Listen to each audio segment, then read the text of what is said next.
Welcome, my friends, to the Far Post Podcast. I am Jeff Lemieux, joined, as always, by Elizabeth Pajota. Elizabeth, how are you?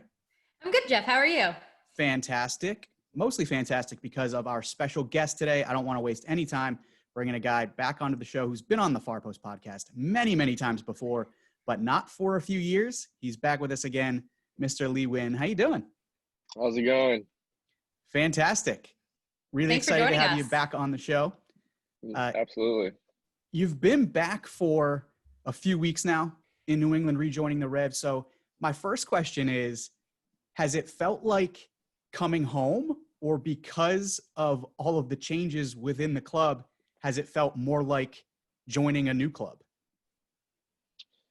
I mean, it was a little bit of both.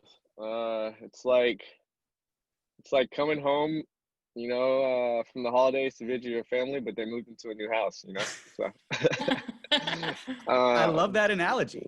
yeah, Perfect. no, it was great. A lot of familiar faces, and like I said, playing with the guys again. It was nice because a lot of them I played with them before I left here, and so it felt really seamlessly. When we transitioned back. Lee, what was the biggest surprise as you came back? I wasn't here when they were making all these changes, to the facilities and everything. And so when I came back, it was great to see all that has been done and everyone's moved over, and not taking golf carts to training from Gillette Stadium anymore.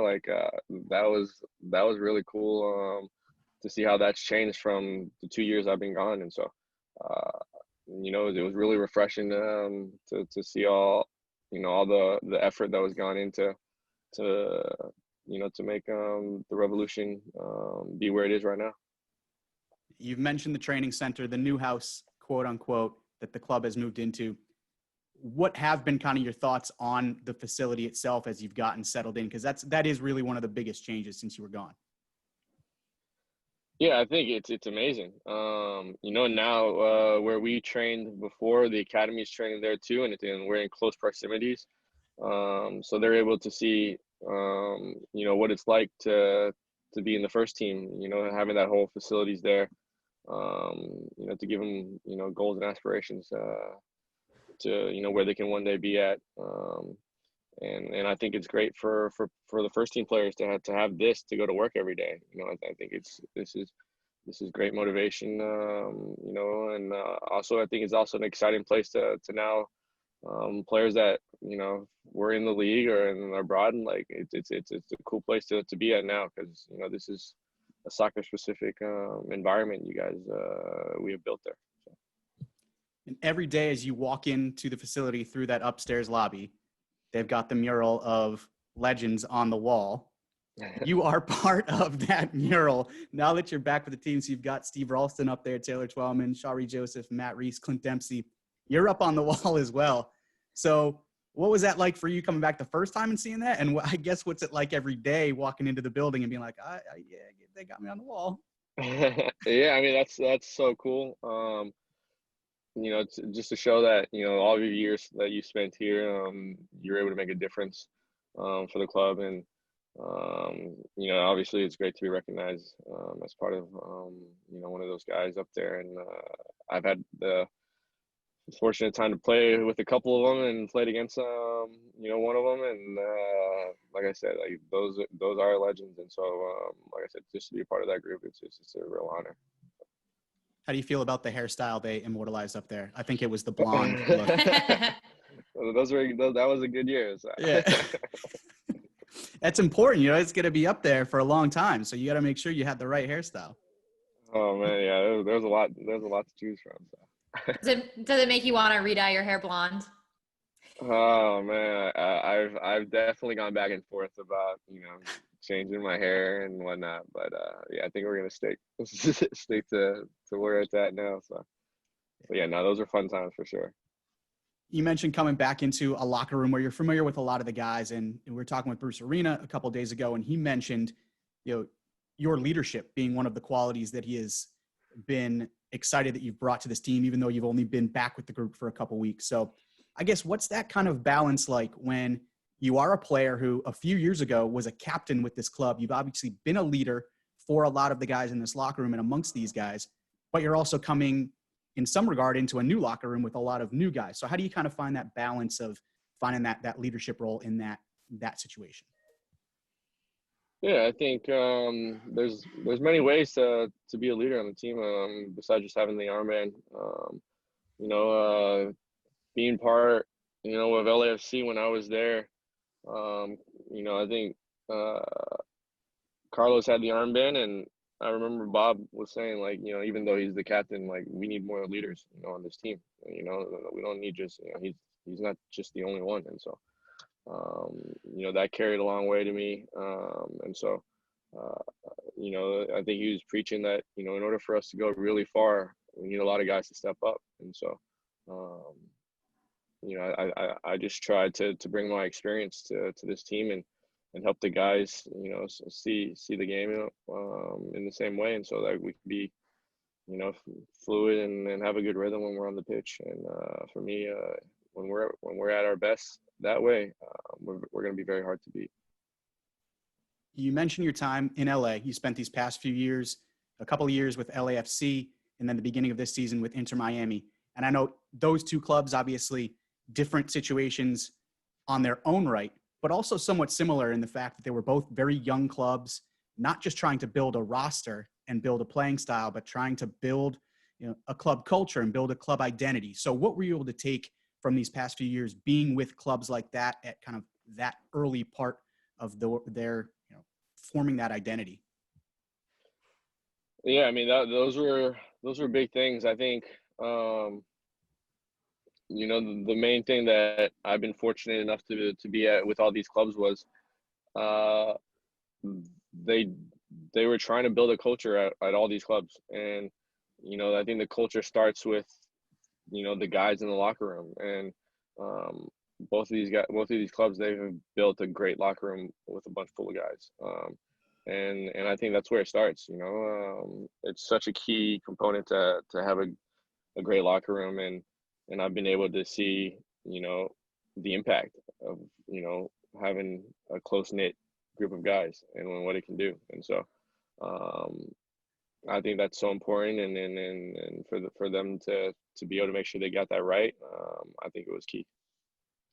You know, you lived in LA, you lived in Miami. Obviously, being in the Northeast, we hear about LA and Miami and the weather and the beach and the lifestyle, the nightlife. I want to know what your favorite part was about living in LA and Miami, but also your least favorite part about living in LA and Miami. So as Northeasterners, obviously, we can feel like we've got something on those cities.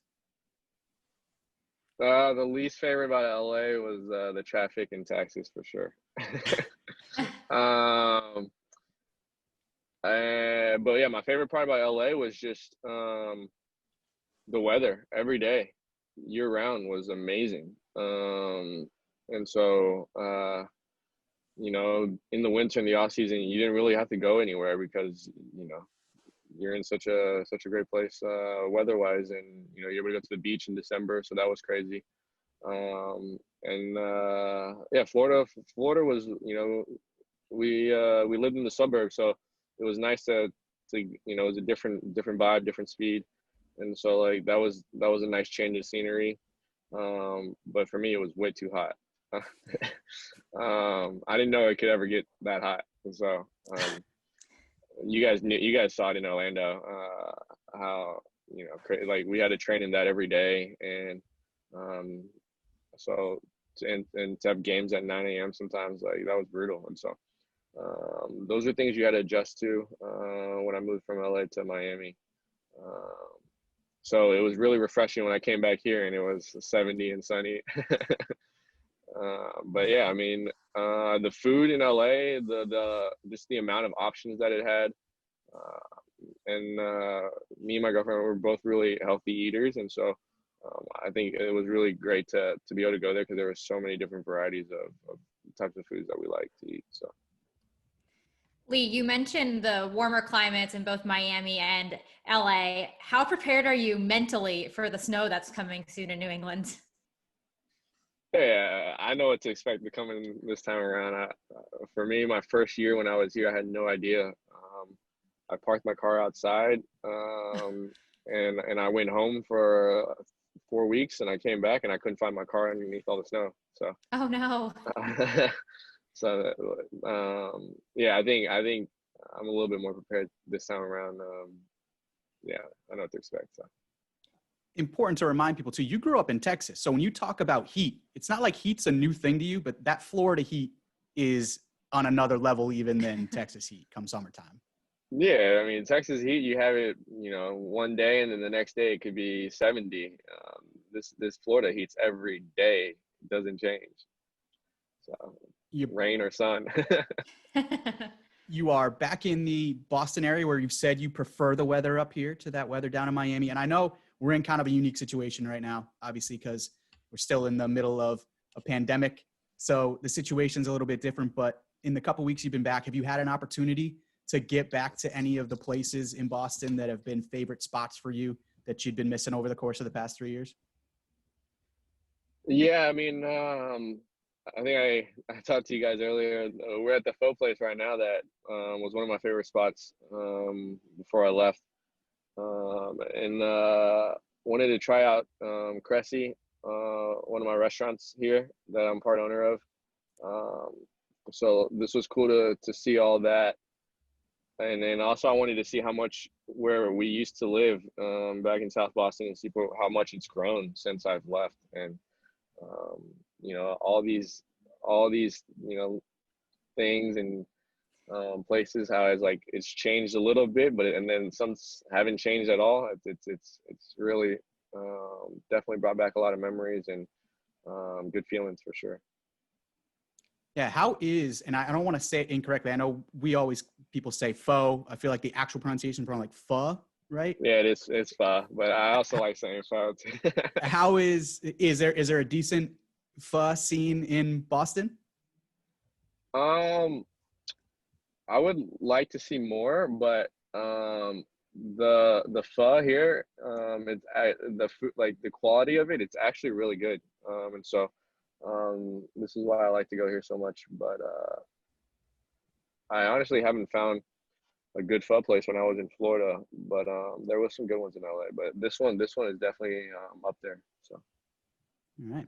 Couple more quick topics I want to hit with you before we let you get some food, because I know you're probably pretty hungry after training today.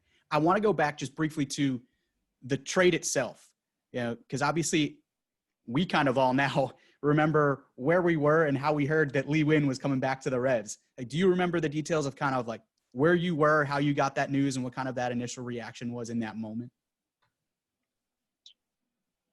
Um. Yeah, I think I was at home, and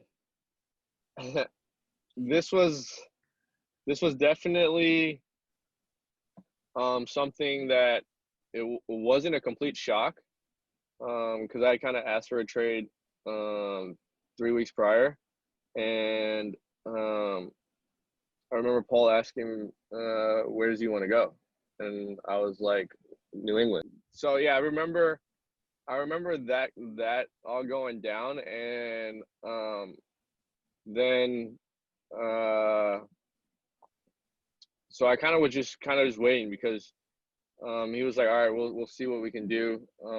We got to talk to New England, um, and then I remember literally I came home from training, and we just had the football fantasy draft with a bunch of the guys at my place, and it was so crazy because we were already planning that Sunday to have a watch party at my place, and then this was, I believe, it was on that Thursday, and after everyone left, it was like 4 o'clock. Paul called me and said that we were able to make the trade happen. Um, I hope this is what you wanted, and I think New England's gonna call you pretty soon, and so And that's kind of how it went. And so I was excited to get that call, but I didn't know it was gonna happen because this was 3 weeks ago when I'd asked for it, and so. But yeah, and then it was great. Then I got a call from Remy, and Bruce, and we made the